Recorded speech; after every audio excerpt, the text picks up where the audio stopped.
सच्चे प्यार की पहचान। सूरज की पहली किरण खिड़कियों से झांक रही थी।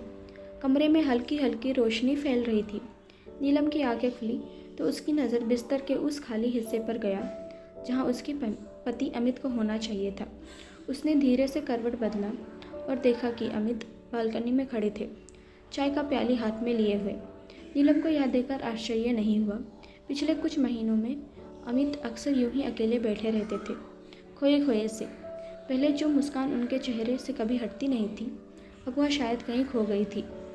नीलम ने धीरे से उठकर अमित के पास जाकर कहा, इतना सुबह क्यों उठ गए आप? अमित ने हल्की मुस्कान दी, बस ऐसे ही, आदत सी हो गई है अब। नीलम समझ रही थी कि कुछ तो है जो अमित को अंदर ही परेशान कर रही है। वह उसे ज़बरदस्ती कुछ भी पूछकर परेशान करना नहीं चाहती थी। शादी को अब 10 साल हो चुके थे, लेकिन अब वह पहले जैसे बातें नहीं करते थे। प्यार अभी भी था, लेकिन कहीं न कहीं ज़िंदगी के भागदौड़ में उनका रिश्ता थोड़ा फीका पड़ गया था। पुराने दिन। नीलम और अमित की शादी एक अरेंज मैरिज थी। अमित का हंसमुख स्वभाव और नीलम की मासूमियत दोनों को एक दूसरे के करीब लाई थी।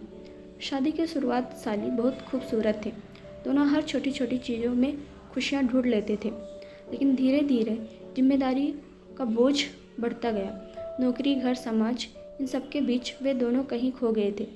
अमित देर रात तक ऑफिस में काम करता और सुबह जल्दी चला जाता। नीलम भी अपने कामों में व्यस्त रहती थी। वे एक ही घर में रहते थे, लेकिन एक दूसरे से दूर हो गए थे। मन की उलझन। नीलम चाहती थी कि अमित उससे अपने मन की बात कहे, लेकिन अमित कुछ भी कहने से बचता था। एक दिन जब वह ऑफिस से लौटा तो बहुत थका हुआ था। नीलम ने हिम्मत जोड़कर पूछा, क्या बात है? अमित, तुम पहले जैसे खुश नहीं लगते। मुझसे कुछ छुपा रहे हो क्या? अमित ने एक गहरी सांस ली और कहा, नहीं नीलम, बस ज़िंदगी में कुछ खालीपन सा लगने लगा है। पहले हम कितने खुश थे, अब सब कुछ बदल गया है। तुम्हें नहीं लगता? नीलम की आंखों में आंसू आ गए। उसने सिर हिलाया। हाँ अमित, मुझे भी ऐसा ही लगता है, लेकिन हमें कभी इसे ठीक करने की कोशिश नहीं की। शायद हम इतने व्यस्त हो गए कि अपने रिश्ते को समय नहीं दे पाए। अमित ने नीलम का हाथ थाम लिया। शायद हम फिर से शुरुआत कर सकते हैं। नीलम ने मुस्कुराते हुए कहा, क्यों नहीं? रिश्ते की नई शुरुआत। अगले दिन से दोनों अपने रिश्तों में बदलाव लाने की कोशिश करना शुरू कर दी। अमित ऑफिस से जल्दी घर आने लगा। दोनों ने साथ बैठकर चाय पीना शुरू किया। मोबाइल और टीवी से दूर रहकर एक दूसरे से बात करने लगे।